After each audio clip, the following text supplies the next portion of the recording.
tem algumas coisas que são necessárias, algumas coisas que são essenciais, algumas coisas que são possíveis de se aprender novamente, algumas coisas que a gente precisa trazer como bagagem. Então, para a gente saber de tudo isso, né, preparei aí um apanhado de conceitos que a gente precisa ter. Fiz uma seleção de algumas coisas que são mais conceituais, né? Então, vamos lá. Vamos começar da partícula, da menor, entre aspas, partícula, né, que a gente vai estudar, que é o átomo, que na verdade não é menor, né? Ela tem milhões de divisões ali e a gente vai tentar trabalhar com o principal. A gente precisa voltar um pouco, né, e lembrar qual é a estrutura básica de um átomo, tá? Então, alguns nomes são clássicos, né? Quando a gente fala de um átomo, a gente tem próton, nêutron e elétron, tá? E aí, a gente vai lembrar de algumas situações lá que são gerais, mas igual eu falei para vocês, são gerais, mas podem não necessariamente ser lembradas. Onde a gente tem próton e nêutron num lugar, né, entre aspas, um lugar que antigamente era visto como fixo, e hoje a gente sabe que não é fixo, né, mas é um lugar que concentra essas partículas, que é o núcleo, e os elétrons na chamada eletrosfera. Essa ideia de eletrosfera dá uma ideia errada, né, da nomenclatura, de parecer que é uma esfera mesmo, né, no sentido de que circunda, né, que envolve. Na verdade, a gente vai ver que os elétrons não ficam esfericamente, muito menos definitivamente naquele formato em volta do núcleo. Eles ficam em volta, né, mas como eles ficam, aí vai depender de onde esse elétron está. E a questão do nome também é uma observação importante, porque quando a gente chama de átomo, né, átomo vem da origem, né, a negação e o tomos, né, igual tomografia, né, vem de partes. E isso aqui já é uma nomenclatura que não corresponde, né, à denominação de átomo hoje. Mas, claro, se consolidou tanto que a gente já não tem como mudar essa nomenclatura. É muito difícil, né? Todo mundo que vai falar dessa representação fala de átomo, tá? Agora, o que é importante? Que a gente observe o seguinte. A gente tem alguns parâmetros que diferenciam os prótons, nêutrons e elétrons, tá? Os prótons e os nêutrons são muito semelhantes nesse quesito aqui, nesse quesito massa. Aí vocês vão falar, tá, então se eu colocar essa massa, né, nessa grandeza aqui, 10 a menos 27 quilogramas, né, então nós estamos falando da ordem de 10 a menos 27 quilogramas, essa massa é quase zero. Para a gente é quase zero, porque a gente não vai conseguir medir nada. Se for alguma coisa próximo da nossa realidade, qualquer coisa, por mais leve que seja, 10 a menos 27 é zero, tá? Agora, nós não podemos esquecer que nós estamos falando das grandezas submicroscópicas, ou seja, a gente não vai conseguir observar por nenhum microscópio aí que a gente consiga manipular, e a gente tem técnicas hoje que estão evoluindo para que se consiga observar algumas estruturas atômicas, tá? Agora, dentro disso aqui, ou seja, dentro desse comparativo, a gente tem essa ordem de grandeza, ou seja, todos eles estão na ordem de 10 a menos 27.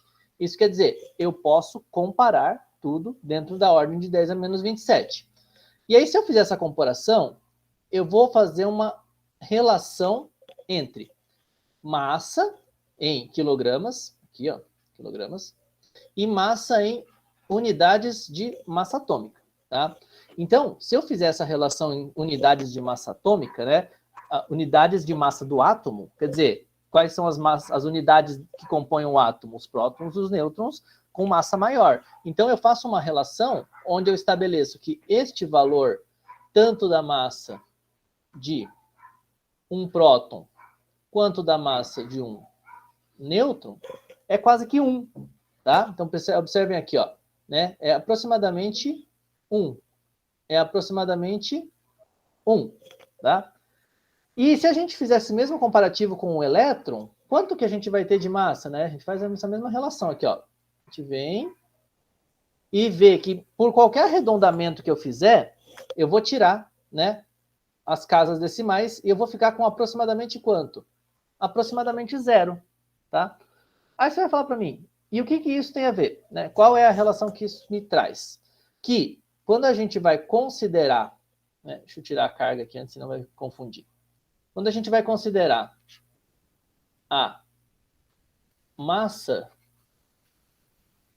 do átomo, ou seja, massa do átomo é a mesma coisa que massa atômica, e a gente vai falar sobre esses termos antes, aliás, daqui a pouco, né? Massa atômica. Quando eu vou somar a massa de tudo, né? Então imagina, ó, tem o átomo, prótons, nêutrons, elétrons. Se eu quero saber a massa, eu somo tudo, tá? Então, você pode falar, por que não soma tal coisa? Por que não soma isso? Não, soma tudo, né? Então, se eu falar para vocês, vou somar a massa de uma colher de arroz, né? Enche uma colher de arroz. Então, vou pesar, vou colocar a massa. Se eu colocar 1 grão de arroz a mais, vai falar, mas não faz diferença. Mas é a massa total? Eu quero saber a massa total. Então, se eu vou considerar a massa do átomo, eu vou somar prótons, que é essa representação, mais nêutrons, que é essa representação, mais elétrons, que é esta representação aqui. Então, para somar a massa do átomo, quanto que um átomo pesa, eu somo tudo. Só que olha a relação que a gente acabou de fazer. Que entre prótons, nêutrons e elétrons, a massa do elétron é praticamente 0 em relação aos dos prótons e nêutrons. Então, por isso que quando eu vou fazer a soma de massa atômica, e daqui a pouco a gente vai falar dessa simbologia, mas a gente vai chamar de A, ela vai ser prótons mais nêutrons. Por quê? Porque os elétrons são praticamente 0 em relação a prótons e nêutrons. Só por isso que a gente seleciona prótons e nêutrons, que o certo seria somar tudo. Mas observe, ó, se a gente tiver esse comparativo, vou até destacar aqui para vocês, ó. Olha lá as grandezas, ó. Compara tudo isso que está destacado aqui. Observa que o elétron, que é a última linha, é muito menor. Então, não vai dar quase nada, tá? Então, por uma ordem de grandeza ali, a gente descarta, desconsidera, tá? É importante lembrar que, quando a gente fala dessas partículas, a gente vai ter sempre cargas, né? Cargas relativas que vêm das cargas colúmbicas. Então, para quem não lembra o que é carga colúmbica, é quando você estudava lá na física, né? Que falava assim, uma carga Q1, uma carga Q2. Essa carga tem um sinal, essa outra tem outro sinal. Elas se atraem ou elas se repelem. Tá? Isso é carga colúmbica. A gente, por enquanto, não vai entrar muito nesse princípio. Mas é importante lembrar, ó, por isso que vai ser a carga relativa do próton positiva, a carga relativa do nêutron nenhuma, e a carga relativa do elétron negativa. Tá? Isso tudo vem da história, né? Tudo isso foi experimentalmente descoberto. Então, né, tem os experimentos lá de raios catódicos, experimentos de Millikan, né? Toda essa sequência de experimentos que a gente não vai, né, extrapolar muito aí nesse momento, mas a ideia é, foram descobertas todas essas partículas. Então, no começo era a ideia de um átomo maciço, sólido, indivisível, surgiu o nome átomo, e aí vem vindo, né? Descobre que tem uma partícula positiva, descobre que tem uma partícula negativa, descobre que tem alguma coisa que dá massa, mas não tem carga, vai colocando tudo isso junto, como é que fica em volta, né? E aí se cria a ideia, né, depois, de achar, por exemplo, que o núcleo que tem os prótons e os nêutrons, deixa eu aumentar um pouco, senão fica muito pequenininho aqui, que o núcleo que tem prótons e nêutrons teria os elétrons em volta dele circulando, né? Fica com essa ideia aqui. Só que ao mesmo tempo, né, se fosse assim, o que ia acontecer? Pelos princípios da física, com o tempo, este elétron aqui, ó, ele ia fazer isso aqui, ó. Ia colidir com o núcleo. Então não ia existir átomo, né? Uma volta, 2 voltas que ele fizesse, ele ia colidir com o núcleo. Então é por isso que este modelo circular não é válido, né? Então, quer dizer, vem vindo as coisas se construindo, e aí por isso que hoje a gente entende isso como orbitais. Aí vem a questão. O que identifica um átomo, né? Então, quando a gente falar do átomo, a gente vai ter uma representação deste átomo, né? Porque o átomo é a estrutura. Quem é que identifica, ou seja, qual é o CPF deste átomo? É o número de prótons, tá? Então,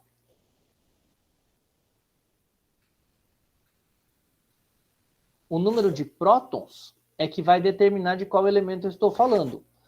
Por isso que este número de prótons, daqui a pouco, ele vai se chamar número atômico. Tá? Vai se chamar número atômico justamente porque a gente precisa estabelecer uma identidade para ele. Aí você vai falar, ah, mas professor, não existe a fusão atômica, né? A fissão atômica, os elementos que emitem radiação? Tem, mas aí é um caso à parte. Aí você me fala assim, tá, se o número de prótons não vai mudar, então, este número, eu já vou identificar aqui para vocês, ó, ele vai se chamar de Z, tá? Esse número de prótons, ele vai se caracterizar de alguma forma, né? Vai se caracterizar por estar lá presente em todo momento. Ótimo. Mas e o restante? Acontece o quê? Bom, aí nós temos duas peculiaridades. Tá? Número de prótons vai determinar o número atômico, que é a identidade do átomo. O número de elétrons, aí você fala assim, ah, mas esse número de elétrons pode mudar? Pode mudar. E pode mudar para várias coisas. Pode mudar para formar ligações químicas. Tá? Ou seja, vai mudar a custo de alguma coisa, né? Não vai mudar à toa, vai mudar porque melhora a situação dele, né? Então, tudo na natureza você tem que pensar, melhora a situação? Se não melhora a situação, não é espontâneo. Se não melhora a situação, ele não vai querer fazer, tá? Tudo é nessa tendência, né? Então, o elétron, ele pode mudar, né? O número de elétrons pode mudar. Quando eu falo pode mudar, é perder ou ganhar. A gente vai revisar alguns termos sobre isso. E o número de nêutrons, né? Aí você pode me falar, tá, e o número de nêutrons, o que acontece? Também pode mudar. Só que daí, você vai falar, mas tá no núcleo também, né? Vou fazer o quê? Abrir o núcleo e escolher se é nêutron, se é próton? Não tem isso, né? O número de nêutrons pode mudar, mas por uma coisa natural, ou seja, pela disponibilidade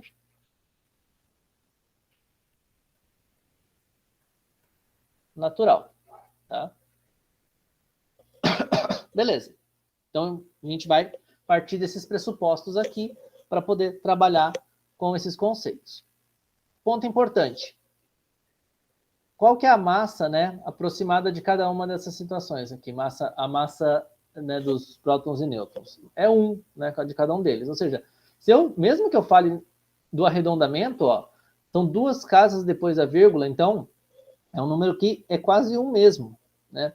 Aí você vai falar, mas quando eu vou ver massa na tabela periódica, né, o número de massa, eles são bem quebrados, né? Tem vírgula logo no começo ali, né? Então, do cloro, por exemplo, 35,5.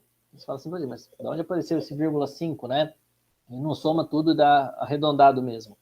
Aí vem uma questão de como é que isso acontece e vai ficar relacionado com essa questão aqui, ó, né? Que o número de nêutrons está relacionado com a disponibilidade natural de cada um deles. Como isso? Bom, essa é a representação de um elemento químico, né? O símbolo associado ao número de massa, então o símbolo aqui, associado ao número de massa, associado ao número atômico. Se só tiver uma letra, ela é maiúscula, então boro, flúor, carbono, tá? Se tiver 2 letras, é primeira maiúscula, segunda minúscula, né? Sódio, cromo, alumínio, por aí vai. Tá? Só para a gente retomar.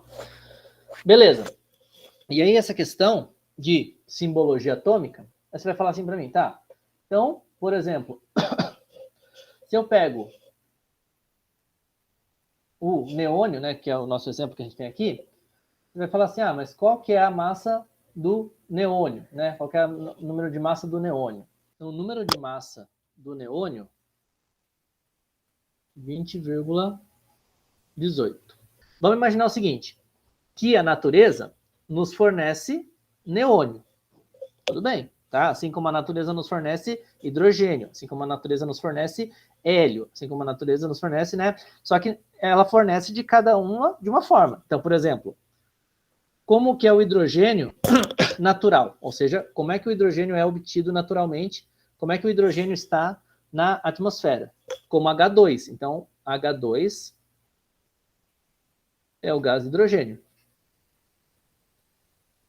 É a forma mais simples que a natureza consegue nos dar do hidrogênio atômico. Ela não fornece para nós hidrogênio atômico. Ele já se liga com outro hidrogênio e já forma hidrogênio H2, hidrogênio gasoso nas nossas condições.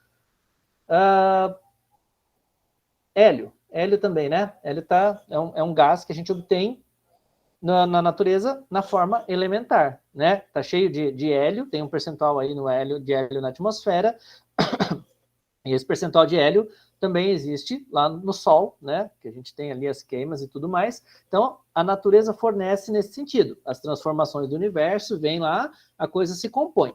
Tudo bem. Agora, vamos trabalhar com o neônio. Aí você fala assim, beleza, isso aqui foi um grande parênteses, né? Para mostrar que a gente pode obter a coisa na forma molecular ou na forma, né, elementar. A maioria dos metais, por exemplo, né, ferro, alumínio, vem na forma elementar. Por isso que a gente tem a disponibilidade desses metais. Se você falar para mim, então como é que a natureza fornece neônio para nós? De 3 maneiras. O chamado neônio 20, neônio... Deixa eu mudar um pouco a cor aqui, senão vai ficar tudo muito apático. Neônio 20, neônio 21, neônio 22. O que é neônio 20, neônio 21, neônio 22? Bom, vamos pensar então. A identidade do átomo é o número de prótons, então o número de prótons não vai mudar.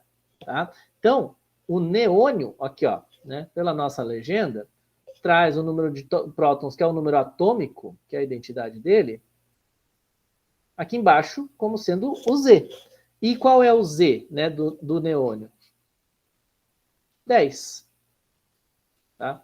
Isso significa que ele tem 10 prótons. Tá? Agora, se você falar para mim, tá, mas então como é que eles obtiveram neônio 20, neônio 21, neônio 22? Ou melhor, o que são neônio 20, neônio 21 e neônio 22? São os chamados isótopos, né? Então, os isótopos são aqueles que têm o mesmo número de prótons, mas, espera aí, 20, 21, 22. Então, se ele tem o mesmo número de prótons, o que muda? O número de nêutrons. Ela vai fornecer para nós neônio com quantidades de nêutrons diferentes, tá? Por isso que estes elementos têm números de massa diferentes. Aí vocês vão falar para mim, tá, então se o número de massa é diferente, ou seja, o neônio 20, né, é porque a massa dele é 20, o neônio 21 é porque a massa dele é 21, o neônio 22 é porque a massa dele é 22. Então, se eu fizer uma média disso, dá 21,5, não dá 20,18. Por que a massa, então, a massa atômica é 20,18 e não é a média desses 3? É pela quantidade que eles são encontrados na natureza, é o que a gente chama de abundância natural, tá? É bem isso. Essa abundância natural aqui, ó, é o percentual que a gente obtém. Por exemplo, né, para um outro elemento que a gente conheça, vamos falar aí de carbono. Tem carbono 12, tem carbono 13, tem carbono 14. A natureza nos fornece esses 3. Qual que é a maior abundância? 99%. Carbono 12. Né? Você fala do CO2 da atmosfera. Ele está com carbono 12. Né? Carbono do grafite, é carbono 12. Né? Carbono das moléculas que você toma no paracetamol, é carbono 12. Tem um percentual muito pequeno de carbono 13 e quase nenhum de carbono 14. Então, para determinar o número de massa, né? Ou melhor, para determinar a massa atômica, a gente faz uma média ponderada, tá? É isso mesmo. Então, é uma média ponderada.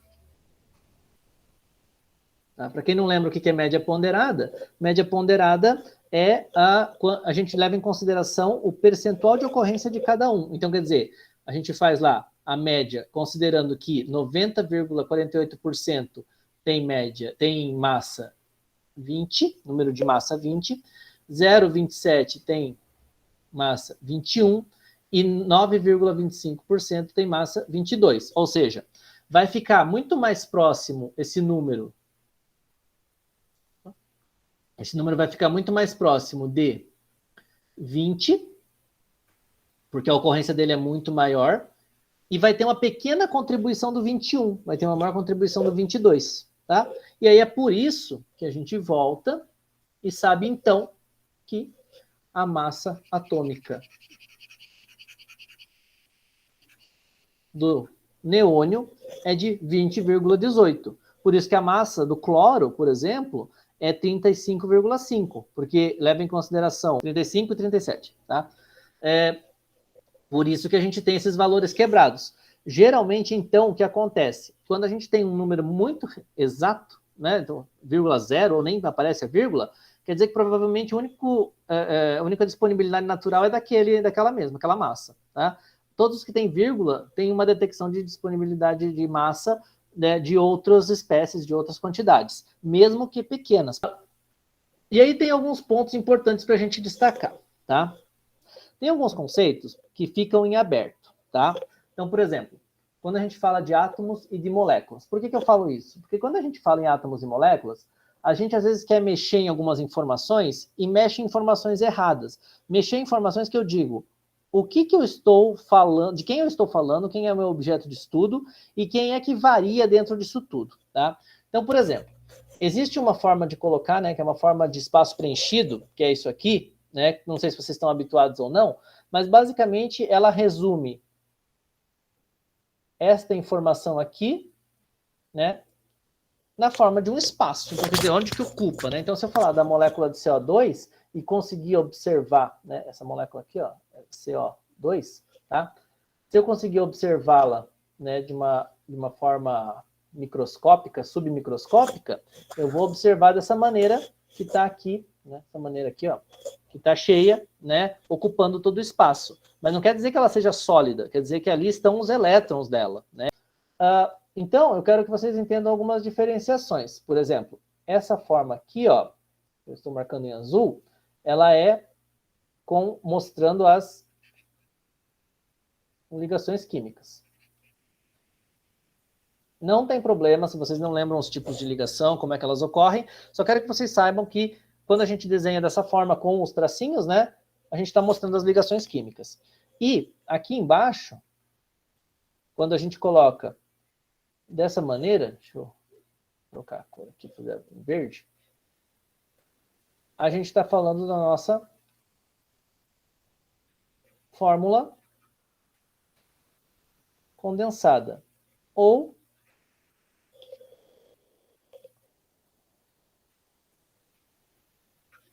fórmula molecular, que é a fórmula da molécula, tá? Então, quer dizer, eu tenho a informação que a minha molécula tem um átomo de carbono e 2 átomos de oxigênio, tá?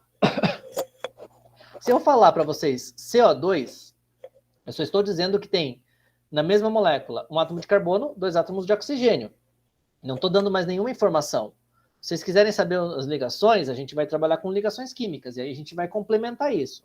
Se quiser falar sobre polaridade, a gente vai ter que analisar as propriedades de cada um deles. Então, a gente não tem nada disso detalhado quando eu falo CO2, tá?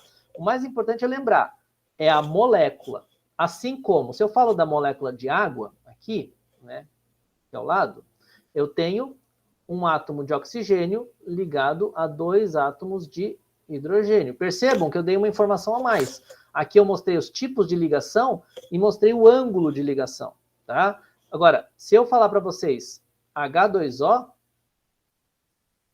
eu não dei nenhuma dessas informações. Eu só disse que eu tenho um átomo de oxigênio, 2 átomos de hidrogênios ligados, tá? E se eu falar, por exemplo, aqui, que eu tenho um peróxido de hidrogênio, né, que também é conhecido como água oxigenada, eu tenho isso aqui, ó, tá? Este é o peróxido de hidrogênio. E eu posso representar também como sendo H2O2. Por que a água não é assim? Tá? Poderia ser, uma proposta inicial seria essa. Só que a gente vai ter que lembrar, quando a gente faz uma ligação química, que nem todos os elétrons se ligam. Né? A gente tem um objetivo, né? Eles se ligam para ter uma configuração, que é a configuração de gás nobre. Quando a gente faz essa ligação, o oxigênio, ele tem a ligação com os dois hidrogênios e sobram 2 pares de elétrons, né? Então, vamos ressaltar aqui esses 2 pares de elétrons, ó. Tá? Sobraram esses 2 pares de elétrons. Por quê? Porque ele se ligar mais, coitado do átomo, né? Vai ficar com o elétron sobrando, ele não quer sobrar, ele quer exato. O elétron é categórico, precisa daquela quantidade de elétrons e acabou, não quer mais. Então, quando ele se liga, você vai falar assim, mas por que não fica assim? Aí a gente vai ter que fazer um gancho e lembrar que todas essas estruturas que a gente desenha no papel, na verdade, são tridimensionais, né? Ou seja, uma estrutura 3D. Se elas são tridimensionais, significa que este oxigênio vai ter uma ligação, eu vou tentar fazer uma imagem indo lá para trás, para vocês, não sei se vocês vão conseguir entender o que eu quero desenhar aqui. Vai ter uma vindo para frente aqui, uma ligação vindo para frente com outro hidrogênio, né? Então agora é como se eu estivesse falando dele nesse sentido, perpendicular à tela, né? Imagina que ele está atravessando a tela para vocês, então é um hidrogênio lá para trás, um hidrogênio para frente, e esses pares de elétrons aqui, eles ficam para cima, né? Então fica um par de elétrons aqui. Eita. Aqui. Se eu conseguir desenhar, ajuda. Isso. E um par de elétrons aqui. Tá. Perceba que eu já desenhei assim, né? Num ângulo. Por que num ângulo? Porque vamos lembrar lá do que a gente colocou no começo? Par de elétrons, elétrons, carga negativa. Elétrons, carga negativa. Ligação é efeito de... Olha lá, o que a gente colocou aqui. Cadê? Volta lá no começo.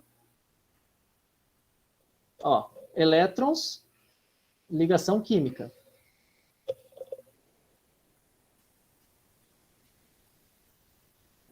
Aqui. Onde está?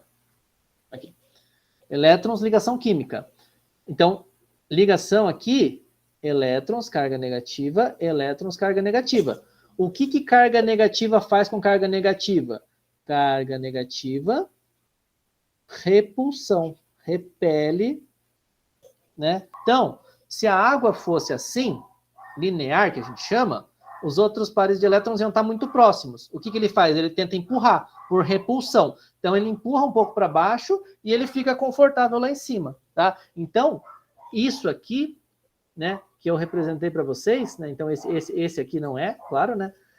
Essa forma que eu representei aqui, ela tem um ângulo que é o mais confortável para a água existir. Então ela se arranja ali no espaço dessa maneira, tá? Assim como outras moléculas, por exemplo, aqui, né? O CO2, ó, igual tá aqui, ele é linear. Por que ele é linear? Porque o carbono não tem mais elétrons sobrando, ele só tinha esses 4. Ligou, acabou. Então, para ele, a melhor forma de deixar lá é um de cada lado, um oxigênio de um lado, outro do outro. Pronto. É a melhor forma que ele tem de afastar essas cargas. Então, para a gente determinar isso, que a gente vai chamar de geometria,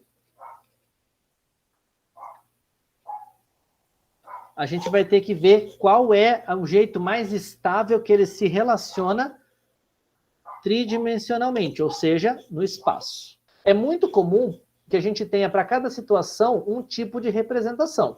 Então, por exemplo, quando eu vou montar uma equação química, que é o que a gente vai falar daqui a pouco, eu vou usar a fórmula molecular. Eu dificilmente uso a fórmula com ligações, a fórmula estrutural. Eu nem vou entrar muito nessas nomenclaturas, porque a gente usa pouco. Mas eu nem coloco muito essa representação. Então, qual é a ideia? Eu sei que para ter uma molécula de água, eu preciso ligar hidrogênio e 2 hidrogênios e um oxigênio. Eu sei que para formar uma molécula de peróxido, eu preciso ligar 2 átomos de hidrogênio, 2 átomos de oxigênio. Eu sei que para formar uma molécula de dióxido de carbono, eu tenho que ligar 2 átomos de oxigênio, 1 átomo de carbono. Agora, como que eu vou fazer isso? Aí vem o tópico de ligação química. Por que eu estou falando isso?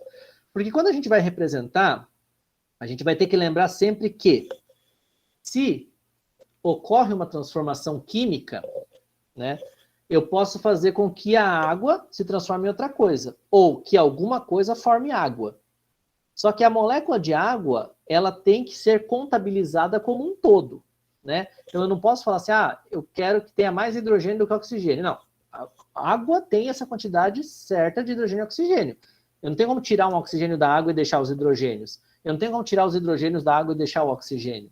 Só se eu fizer uma transformação química. E aí, eu parto, então, para o nosso tópico seguinte, que é esse aqui. Qual é a diferenciação de uma transformação química para uma transformação física? Apesar de parecer, talvez, mais comum do que se tem, né, na discussão, sempre é válido lembrar, tá, que uma transformação física vai geralmente estar associada, né, ao que a gente conhece como mudança de estado físico.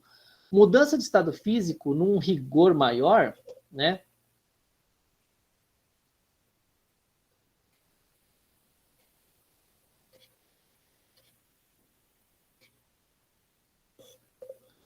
é mais corretamente chamado de mudança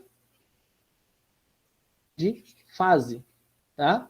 Então, vocês vão ouvir falar, mudança de fase, é mudança de estado físico, tá? Estado físico não é um termo tão rigoroso, então costuma se chamar mudança de fase, tá? Bom, e aí quando a gente representa tudo isso, né, dessas formas moleculares, vamos falar qual que é a importância para a gente representar as equações químicas ou as transformações químicas, né? E quais são as equações químicas ou as transformações químicas? Por exemplo, isso aqui é uma equação química, tá? É uma transformação química. O que ela diz para nós, né? Então, toda equação é associada a uma explicação, né? Ela diz que deste lado aqui estão os meus reagentes. E do outro lado, ou seja, do lado direito, estão os meus produtos, tá? Reagentes e produtos. Então, quer dizer que a conversão se dá da esquerda para a direita. Isso é convenção. A gente vai ler dessa forma. Da esquerda para a direita. Agora, vocês vão falar para mim, mas tem algumas situações onde eu tenho equilíbrio. Equilíbrio. O que é equilíbrio? Equilíbrio é quando a gente tem lá... Equilíbrio é quando a gente tem... reagentes, e essa representação aqui, ó. Seta vai, seta vem, produtos. Essa seta vai significar para nós que pode ocorrer a reação dos dois lados, que ela está acontecendo dos dois lados. Mas como é que a gente estabelece reagentes e produtos? Da forma que está escrita. Tá? Então, se ela está escrita dessa forma, ela quer dizer que do lado esquerdo são os reagentes e do lado direito são os produtos. Aí você vai me perguntar, por que essa representação aqui, especificamente que está colocada, não tem reagentes e produtos dos dois lados, não é equilíbrio? Porque toda vez que a gente faz uma reação de uma matéria orgânica, então isso aqui, ó, só para identificar para vocês, né? Isso aqui, esse CH4 é um metano. Né? O metano, na presença de oxigênio, é uma representação de uma reação de combustão. O que é combustão? Queima, né? Taca fogo. Para tacar fogo, eu preciso ter oxigênio, né? Então, uma reação de combustão não tem equilíbrio. Pensa lá, você vai tacar fogo no papel. O que acontece? Acaba com o papel, pega fogo no papel. Não começa a ter em algum momento o papel voltando a ser papel, tá? Não existe isso, né? Então é uma das poucas reações que não tem equilíbrio. Outras têm, mas daí deixa para outro momento, tá? O mais importante para nós aqui é entendermos que essas moléculas vão se transformar, mas através de um princípio lá do comecinho que vocês devem lembrar, que é nada se cria, nada se perde, tudo se transforma, né? Foi o Lavoisier lá que determinou pelos estudos de massa. Por que a gente fala disso? Porque a gente não vai perder elemento nem ganhar elemento, né? A gente vai ter aqui, se a gente olhar grosseiramente, inicialmente, carbono hidrogênio e oxigênio, e vai formar carbono, hidrogênio e oxigênio. Tá? Então, isso tem que ser. Não vai surgir nada do além. Né? Não tem transmutação. Não é alquimia. Né? A alquimia que falava, né, que se você fizer tal coisa, transforma lá em ouro. Né? Então, isso é transmutação. Aqui não tem mais, né? A gente já sabe que isso não existe. Então, é conversão de reagentes em produtos. Vai virar uma molécula, vai virar outra. Ou algumas moléculas vão virar uma só. Ou uma só vão virar várias. E aí vai. Tá? Agora, o importante de tudo é observar o seguinte. O que falta de informação na reação de cima? Falta o que está complementado aqui na de baixo. Os estados físicos. No caso, todo mundo é gasoso. Essa primeira aqui, né, é antiga. Há muitos séculos aí, muitos séculos não, né, mas exageradamente falando, há muito tempo se representava assim. Hoje não se representa mais, apesar de ter gente que ainda usa, mas não se representa mais assim. Tá? A forma de representação correta, então, é essa forma que eu represento, tudo do mesmo tamanho. Tá? Aqui tem a nossa transformação química, né? Que é, deixa eu dar um zoomzinho aqui, ó, isso. Aqui tem a nossa transformação química, tá? Essa nossa transformação mostra tudo que tinha aqui em cima complementado. Agora tem os estados físicos. Tá tudo gasoso, tudo bem, tá? Poderia ser um material sólido? Poderia representar celulose. Celulose é papel, né? A composição do papel é de celulose. Então poderia colocar celulose sólida em combustão e formar CO2 e água. Agora, vai faltar uma informação muito importante. Falta balancear, né? E o que é balancear? Balancear, eu vou fazer um parênteses aqui do lado.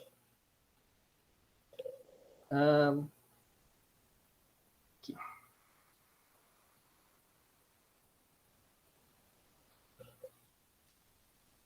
Balancear é ter o mesmo número de átomos, tanto nos reagentes quanto nos produtos. Então, é igualar o número de átomos, certo? Acertar os coeficientes estequiométricos. E um ponto importante, né? Vou até colocar junto aqui, ó. Acertar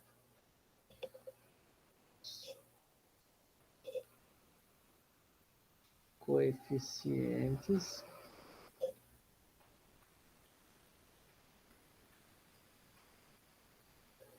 estequiométricos, tá? Sem, em momento algum, alterar a molécula.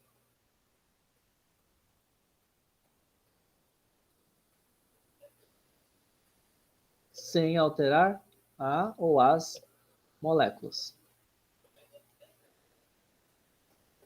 Tá? Sem fazer nenhuma alteração nas moléculas. Por que eu bato sempre nessa tecla sem alterar? Já faço uma ressalva aqui para vocês. Antes, o que é acertar os coeficientes estequiométricos e o que é balancear o número de átomos, né? É olhar como está sendo mostrado aqui, ó. Antes da seta, nos reagentes, quantos átomos de oxigênio eu tenho? 2 átomos de oxigênio. Depois da seta, nos produtos, quantos átomos de oxigênio eu tenho? 2, 3. Então, eu tenho aqui, ó, 2 átomos de oxigênio nos reagentes, 3 átomos de oxigênio nos produtos. Não está balanceado. Se esse número está diferente, não está balanceado. Essa é a regra. Né? Então, o número de átomos está diferente, eu preciso balancear. Para balancear, eu vou acertar os coeficientes estequiométricos. O que são os coeficientes estequiométricos? Coeficiente estequiométrico, ó, e aí eu vou partir para essa representação aqui. Coeficiente estequiométrico é o número que vai na frente, tá? Então, estes são os coeficientes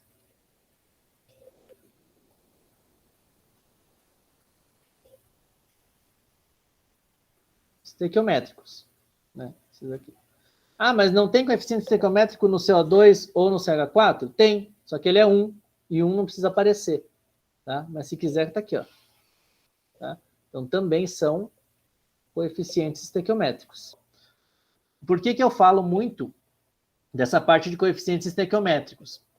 Porque eu vou mexer nesses coeficientes aqui para trabalhar com as moléculas. Então, ó, nesse caso, como está 1 para 2 para 1 para 2, está dizendo que é uma molécula de metano. Na verdade, não é uma molécula, é um mol de moléculas. Tá? A gente vai ver mol daqui a pouco. A proporção de reação diz que uma molécula vai reagir com 2 moléculas de oxigênio, formando uma de CO2 e 2 de água.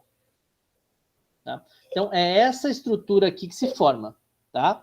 Essa estrutura aqui que se tem da reação. Por que você está ressaltando tanto a questão de coeficiente? Porque eu já vi, em várias situações, o pessoal querer balancear equação química, por exemplo. Vamos lá, né? Não vou colocar a equação inteira aqui.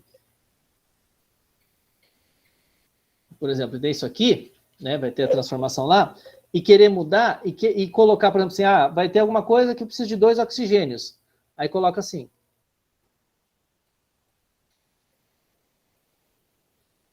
Tá? Aumenta o oxigênio na molécula. Isso aqui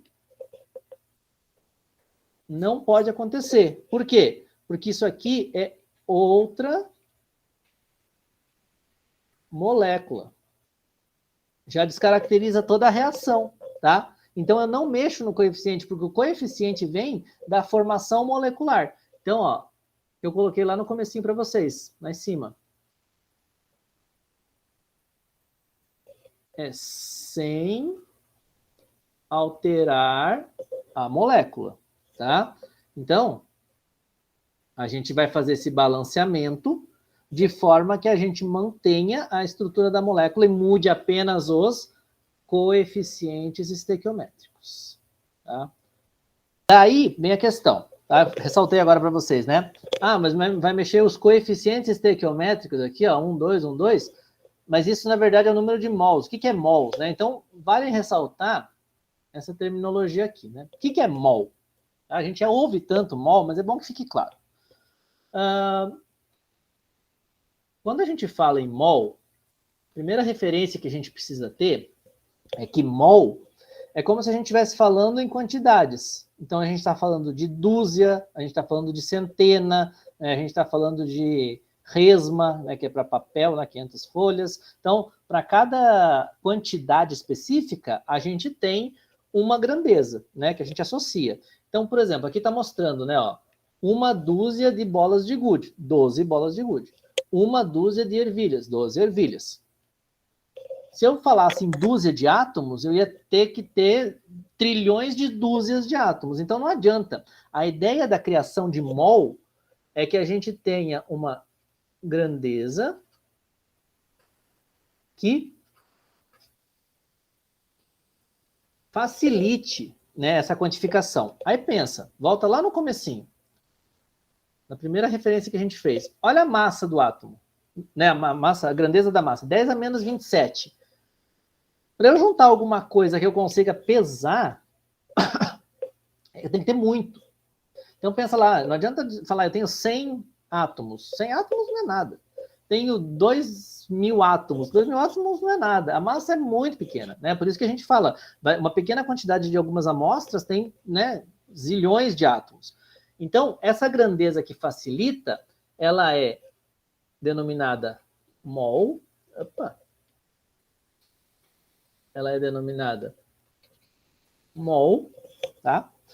E a quantidade que se tem num mol é 6,02 vezes 10 elevado a 23.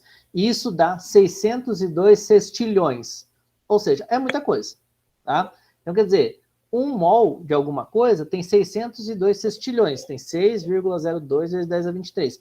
Um mol de pessoas seriam 6,02 vezes 10 a 23 pessoas.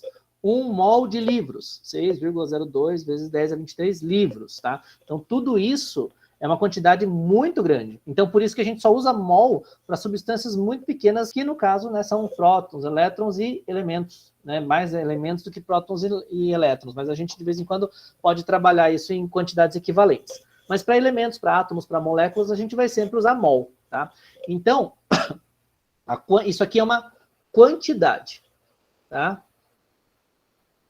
Quantidade não é massa, tá? Quantidade é uma coisa, a gente já vai falar de massa. Então, lembrando sempre, né? Se eu falasse que eu tenho uma dúzia, tenho 12. Um cento, tenho 100. Um mol, eu tenho 6,02 vezes 10 a 23. Tá? Essa é a ideia principal, em quantidades. Só para fazer uma ressalva aqui, para escrever a unidade, então, ó, eu escrevo 1 mol. Tá? Como que eu escrevo 1 quilograma? Como que eu escrevo 1 metro? Tá? Como que eu escrevo 2 mols? Assim. Como que eu escrevo 2 quilogramas? Não tem S. Tá? Como que eu escrevo 2 metros? Não tem S. Então, para eu representar como unidade, eu represento dessa maneira. Agora, se eu quiser escrever, é 1 mol, 1 quilograma, 1 metro. E aí, não é a unidade, é por extenso, né? A escrita. Aí seria 2 mols, 2 quilogramas, 2 metros. Ok? Tá? Então, essa é a diferença, né? Escrever o mol e os mols e escrever a unidade. Tá? Então, esse aqui é o por extenso. Existe uma tradução que vem de português de Portugal, que é moles, 2 moles. Nós não usamos no português do Brasil, tá? Para tradução no português do Brasil é mols. É só para dizer para vocês qual que é a diferença. Então, por extenso é que confunde muito, por quê? Porque o por extenso do 1 é igual à unidade, né? Ó, os extensos do outro é tudo diferente, mas a unidade aqui é igual, né? Por isso que confunde, tá? Bom, agora, olha só essa referência aqui. A quantidade é a mesma, né? Ó, uma dúzia de bolinhas de gude e uma dúzia de ervilhas. Quem pesa mais? Quem tem maior massa? Né? Bolinhas de gude, geralmente. A não ser que seja uma super ervilha, né? Mas bolinha de gude, tá? Uma dúzia de bolinha de gude pesa mais que uma dúzia de ervilhas. Tudo bem. Isso quer dizer o quê? Quer dizer que a gente, mesmo tendo a mesma quantidade, vou colocar aqui do lado, ó, a mesma quantidade, eu posso ter massas diferentes. Então, olha só.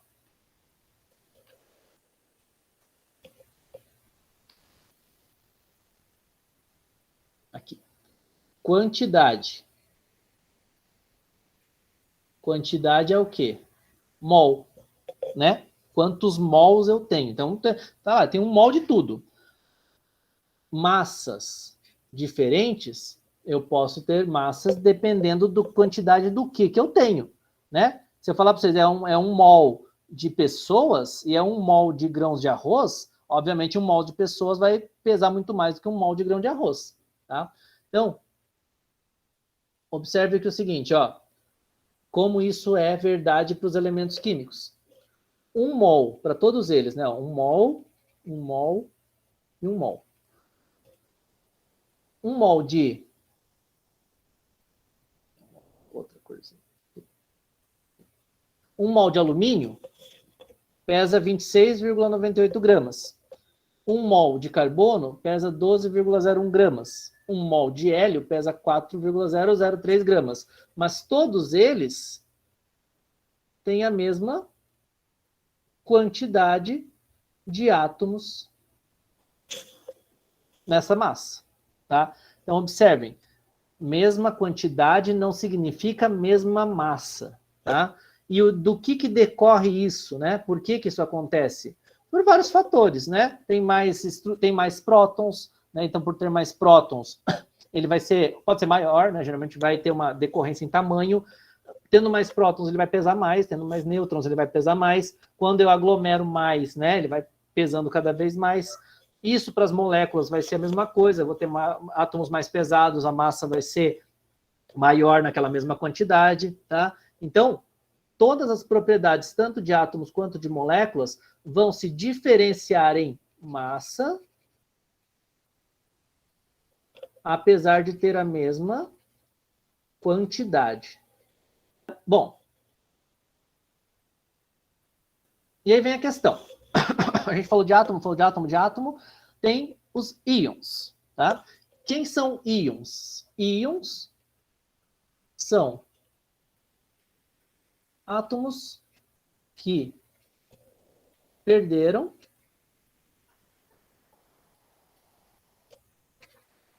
ou ganharam elétrons, tá? Aí você fala, o átomo perde elétron a custo de quê? Ou o átomo ganha elétron a custo de quê? Sempre tem alguma situação atrás disso, não é a bel prazer. Ele não vai querer assim, eu quero perder elétrons, vou perder elétrons. Né? Eu quero ganhar elétrons, vou ganhar elétrons. Tá? Ele só vai perder elétrons ou ganhar elétrons se ele tiver alguma vantagem. Então a gente vai ver lá nas ligações químicas que o átomo quer ficar muito próximo de uma configuração de gás nobre, porque aí ele fica com uma energia super baixa. O átomo está ali, ele tem uma oportunidade de baixar a energia dele, ou seja, ficar mais tranquilo ainda, mais estável, que a gente costuma ouvir, né? Então, se ele tem essa oportunidade, ele vai fazer. E aí, uma das formas dele fazer isso é quando ele se transforma num íon, para ele perder ou ganhar. Eu falo uma das formas porque nem sempre ele vira íon, mas eu quero trazer os íons porque às vezes os íons são comportamentos aí que complicam um pouco na nossa discussão. Percebam, ó, a gente tem um exemplo aqui que é o clássico um perde, um ganha, tá? Então, o que acontece? A gente tem um sódio, né, um átomo de sódio, que está aqui, neutro, e a gente tem um átomo de cloro, que está aqui, neutro. Lá nas propriedades de configuração eletrônica, do jeito que eles estão, para o sódio é vantajoso perder um elétron. Para o cloro é vantajoso receber este elétron, ganhar um elétron. Então, ele não vai... Quando fala perder elétrons, você pensa, o sódio perde elétrons para o além. Não é isso. Ele nunca perde para nada. Ele vai perder para alguém. Se ele não tem alguém para perder, ele fica como está. Ele não tem como jogar fora. Senão todos os átomos jogariam elétrons fora, né, e ficariam gases nobres. Não existiria átomo nenhum. Então, ele só vai fazer isso se ele tiver uma vantagem. E aí forma o quê? A gente vai formar um íon que perdeu elétrons e um íon... Vou voltar aqui, senão vou encher de cor aqui, vai confundir. Ele vai formar um íon que perdeu elétron e aqui o cloro vai formar um íon que ganhou elétron. Tá? Parênteses lateral aqui. Íon pode ser por dois nomes. Cátion e ânion. Não deixa de ser íon. Você pode falar para mim, é um íon, beleza. Qual íon? Aí ele é um cátion, é um ânion. O que é um cátion? Cátion é um íon com carga positiva. E o ânion? O ânion é um íon com carga negativa. Beleza? Íon com carga positiva, íon com carga negativa. Significa o quê? Átomo. O átomo tem, na sua estrutura principal, prótons positivos, nêutrons neutros e elétrons em volta dele negativos. Se ele perde elétrons, quer dizer que ele perde carga negativa, certo? Olha lá.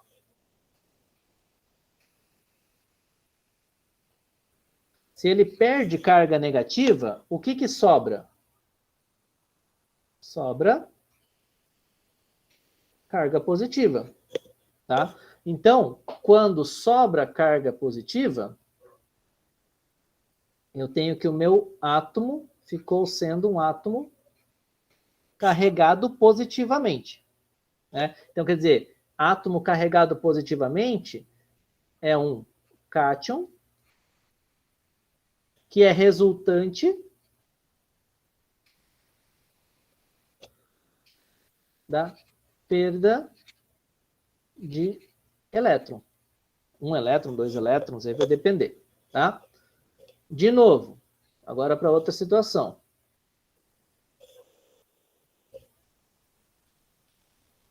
O átomo tem lá prótons, nêutrons e elétrons, tá? Não estou desenhando a estrutura, só estou dizendo que ele tem, tá? Bom, falei para vocês que eles vão às custas de alguém ganhar ou perder. Então, o átomo vai ganhar elétron. Se ele vai ganhar elétron, então ele vai ganhar carga negativa. Ora, se ele vai ganhar carga negativa, pensa só, se ele está recebendo carga negativa, ele vai ficar com mais carga negativa, né, que está recebendo. Então, vai sobrar carga negativa.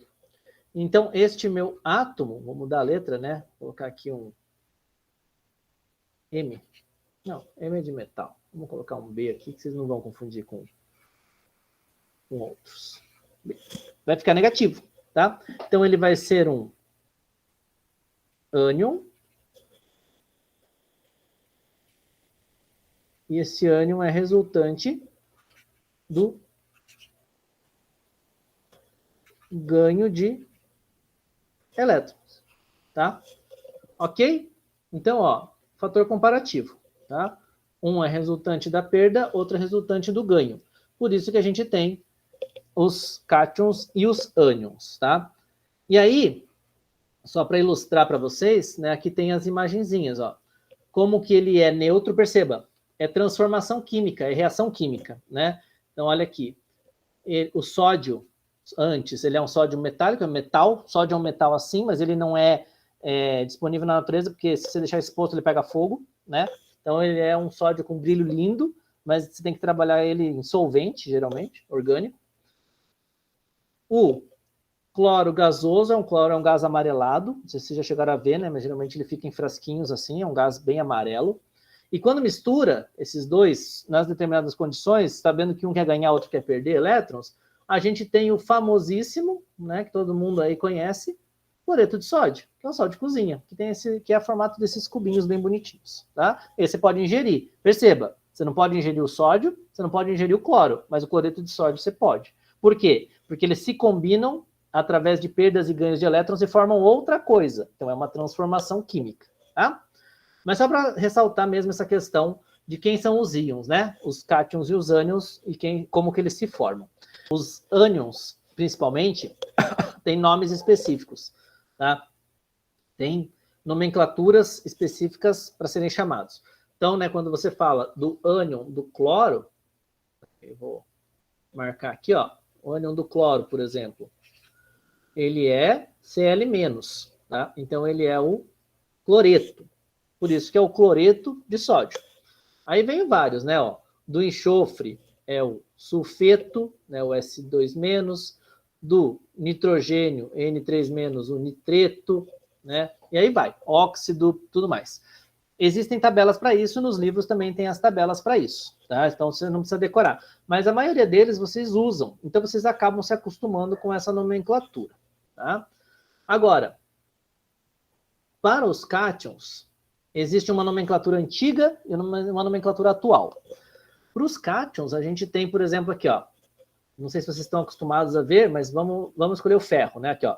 O ferro, ó, tem até um izinho ali na frente que não existe. Deixa eu... Depois eu apago ele aqui, não sei. Acho que deve ser erro de edição do livro aqui, tá? O ferro tem 2 cátions possíveis. Ferro 2 e ferro 3, que tem a ver com o número de oxidação, ou NOx, né? Então, ferro 2+, e ferro 3+. Quer dizer que pode existir na natureza ferro 2+, ferro 3+. Aí, eu falo para vocês, ferro 2 ou ferro 3 podem existir, mas com diferenças de estabilidade bastante grandes. Ferro 3 existe, por exemplo, na oxidação. E aí eu volto a uma discussão que eu passei lá para vocês, que é isso aqui, ó. Quando a gente falou em transformação química, a gente foi do átomo de ferro para o óxido de ferro. E é aqui que a gente transforma o ferro metálico, ferro sólido, em ferro, por exemplo, né? Ferro 3.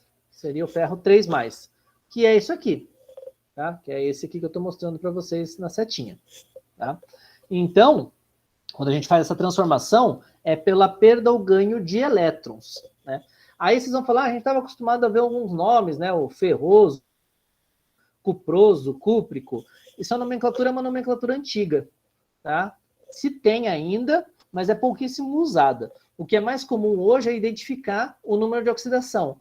Ferro 2, ferro 3 em algarismos romanos. Ou estanho aqui embaixo, por exemplo, né? Ó, estanho 2, estanho 4. Tá? Mostrar o número de oxidação. Existem o que a gente chama de íons poliatômicos.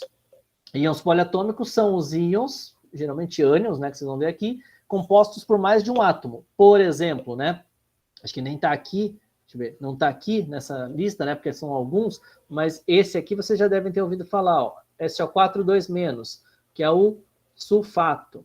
Sulfato, ele forma... Sulfato vem do ácido sulfúrico, ou forma o ácido sulfúrico, né? Então, é um íon poliatômico, tá? Então, ele é um íon que tem uma carga negativa com 2 elétrons sobrando, mas ele não é composto só de um átomo, ele tem 2 átomos na composição. Aqui é a mesma coisa, tá? Então, por exemplo, o carbonato, o acetato, hidróxido, né? Todos eles que vocês... Nitrato, que são bem comuns, vocês já devem... Fosfato, vocês devem ter ouvido falar ou conhecer em algum lugar, eles têm uma estrutura, né, que é um ânion, pode ter uma carga negativa 1, 2 ou 3, geralmente, né, 4 já não mais, é muito mais difícil, pode ter, mas aí é muito específico. E a gente trabalha em cima deles com essas perdas de elétrons para fazer as ligações químicas. Então, por exemplo, né, o acetato não vai existir sozinho, o acetato ele vai existir com uma carga positiva junto. Então, por isso que existe o acetato de sódio, o acetato de potássio, o acetato de qualquer coisa, né? Porque daí precisa de uma carga positiva para balancear. Sempre lembrando, né? As forças colúmbicas. Uma carga positiva e uma carga negativa vão se atrair. Então, não existe só carga negativa ou só carga positiva. Essas cargas precisam ter as componentes juntas ali para poderem se balancear. Tá bom?